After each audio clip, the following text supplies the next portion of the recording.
Hello, Gene Schwimmer here. Welcome to today's vlog. Today we will be sojourning in exotic foreign lands, but before we take our temporary leave of our own country, the United States, I just had to share this little item.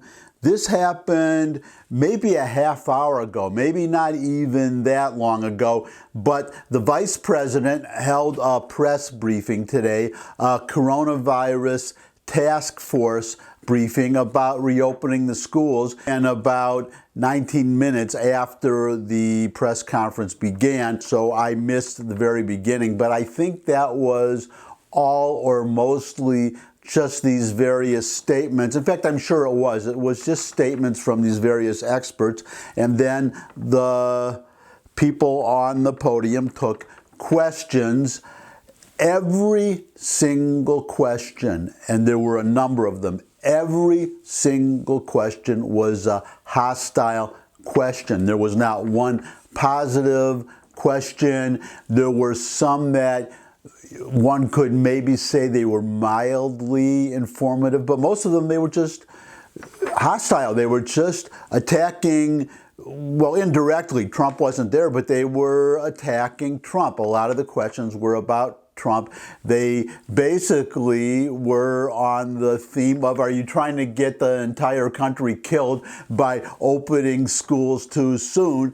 And what is the vice president's comment about Trump's statement? I think this came up, that the Democrat-run areas are deliberately, or some of them deliberately, slow-walking, opening up not just schools but businesses in order to keep the economy bad, keep people miserable, and help elect Joe Biden. I think there was one question on that, but again, what really matters is that, I guess we could say that hostile questions matter. Hostile questions matter to our quote-unquote objective press because, again, as I said, every single question was a hostile question at best, and at worst, an out-and-out attack on Trump and his entire administration and the doctors and other experts on that podium and the vice president.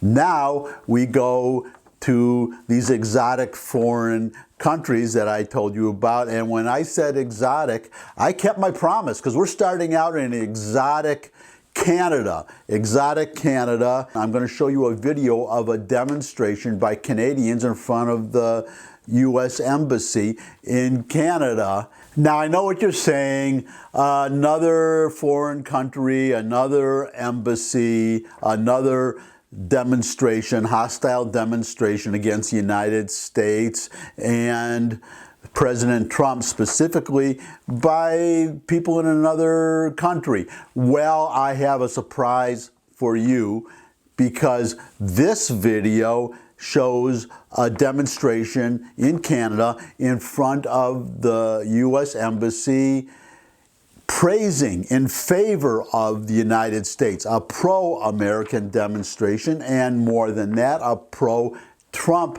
demonstration. So watch.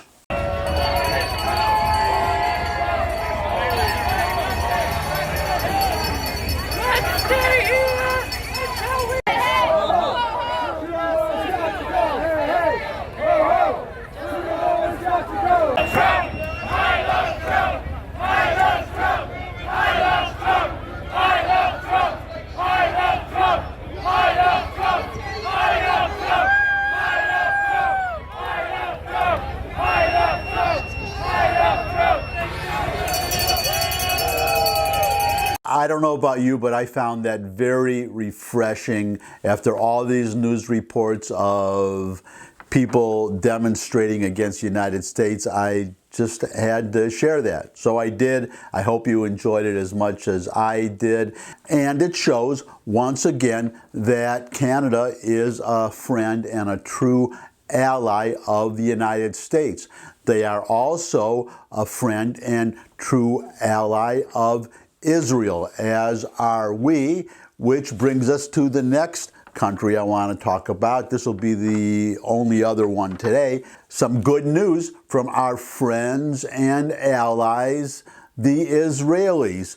Here's a headline. Report. In devastating blow, Israel sets back Iran's nuke program 2 years. Just the latest example of how we benefit from our relationship with Israel, because they are doing work that we really should be doing too. We have a Democrat Congress that is going to make that virtually impossible.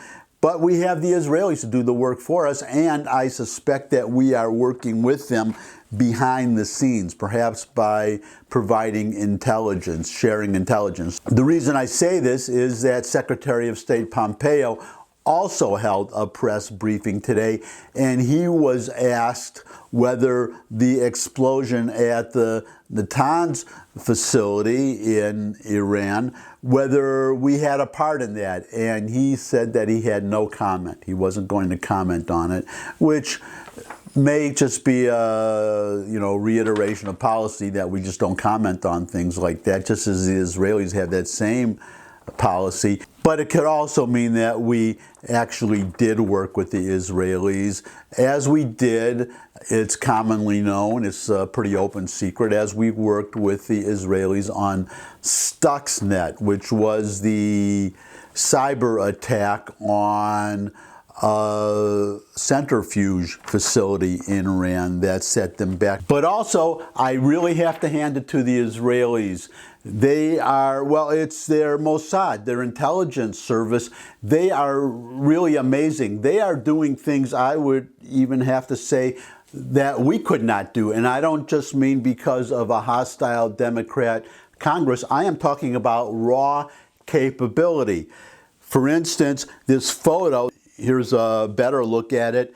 This, you may recall, this was when Netanyahu stood on a stage and showed the whole world a whole trove. I think there were 500 CDs of documents, secret nuclear research documents that Iran was hiding, or they thought they were hiding, but Israel, the Israelis, managed to get several tons of secret documents, because these were raw paper files, I understand, and it was the Israelis who transferred them to CDs. So you were talking about several tons of documents taken from a secret, well, it was disguised as an ordinary warehouse. So the Israelis, number one, they knew what was actually in that warehouse, but number two, they got into Iran, they got several tons of documents out of the middle of Tehran, the capital city. They got all these documents out, got them safely back to Israel.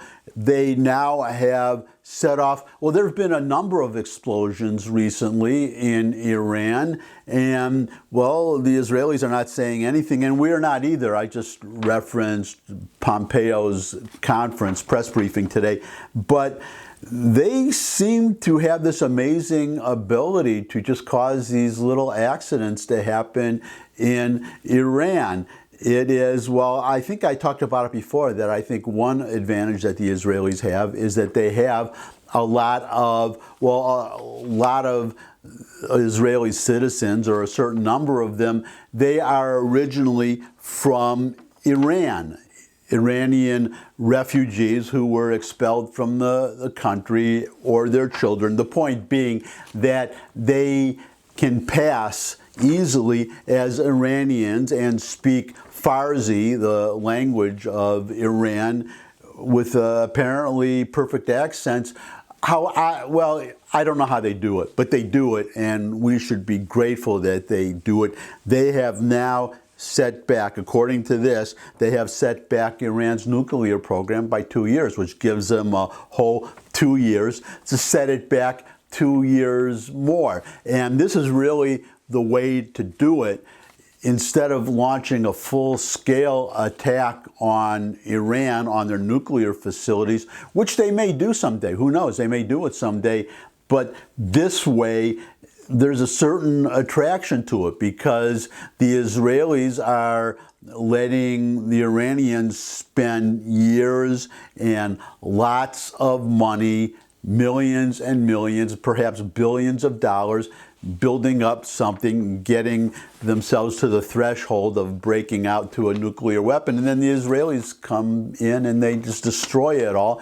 And Iran has to start over again. That must be incredibly frustrating. And I'll just end on this happy note that I would not be surprised if some Iranian atomic scientists suddenly end up dead. In fact, I suspect they're very well protected at the moment, but if anybody can get to them, I think that the Israelis can. That's it for today. Thanks for stopping by. Thumbs up if you like this video. Share it with anybody you think would also like the video. Got any comments? Comment section below the video. Good place also for questions, suggestions for future topics. I love getting new subscribers, so subscribe. But mostly come back and see me again. I look forward to seeing all of you again. And until I do see all of you again, bye.